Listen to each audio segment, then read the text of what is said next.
Welcome back to 23 Minute Reads with me, Maya D.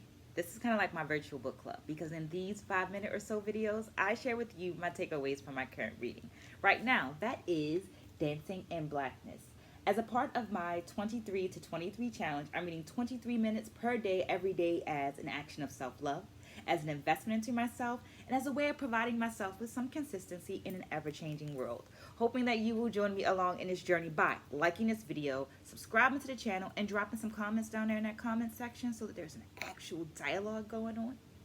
Having in mind that while I have several decades of experience as a dancer, educator, and curriculum writer, I am not the know all be all for this book. I'm simply providing a space for dialogue. Well, this week I read pages 151 through 197, and let me get my notes so I can give you my 3 takeaways. Feel free to go ahead and like and subscribe to the channel while I grab these notes. Takeaway number 1 is inspiration. I loved my elementary school. The walls were filled with our schoolwork and images of things that we could be, and included walks to Johns Hopkins University, which works for me because I identify as a blurred, a black nerd. And I attribute part of that to the images of Dr. Mae Jemison that were on my schoolhouse walls. Well, in chapter 4, we learned that the undergraduate Dr. Jemison at Stanford University took Dr. Osumari's classes because she felt that it helped her with critical thinking and problem solving.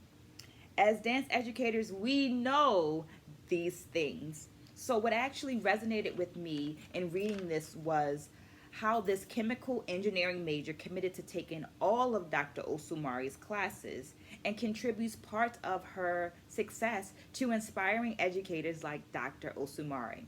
This serves as a reminder of the impact that we have on our students. Takeaway number 2 is Christian Village. Of her time in Christian Village, Osumari writes, here's a quote, "I felt that I had been preparing all my life for that moment. My first African dance in a traditional setting, and receiving approval from whom the dance came." End quote.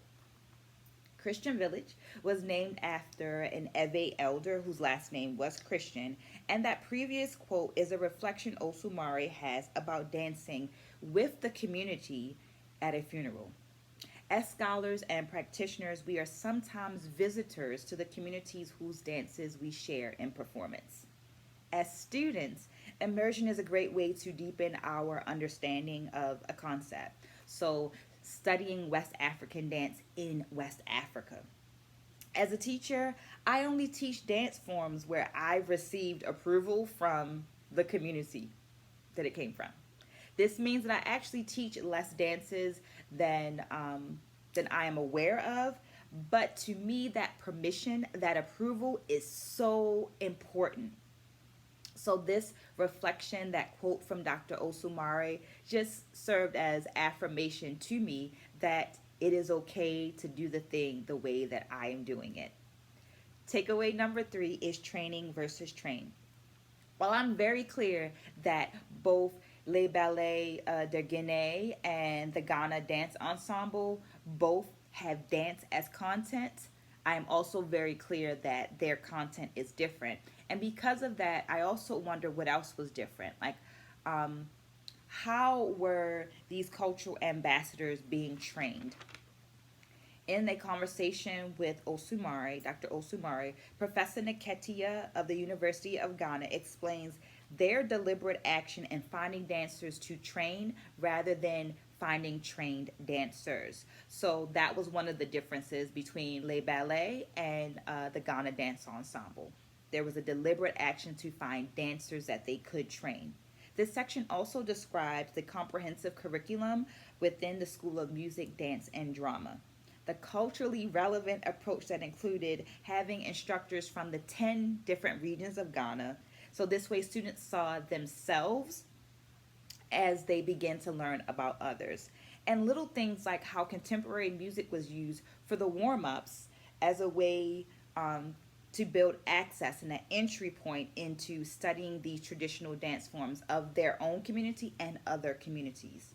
So my question is, do you think that something like this would work in the United States? Meaning, if an institution focused primarily on the traditional dance forms of the United States and the very end, their origins, their instructors came from those spaces, or taught those fortes. Would you think that that will work in the United States? Let me know in the comments below.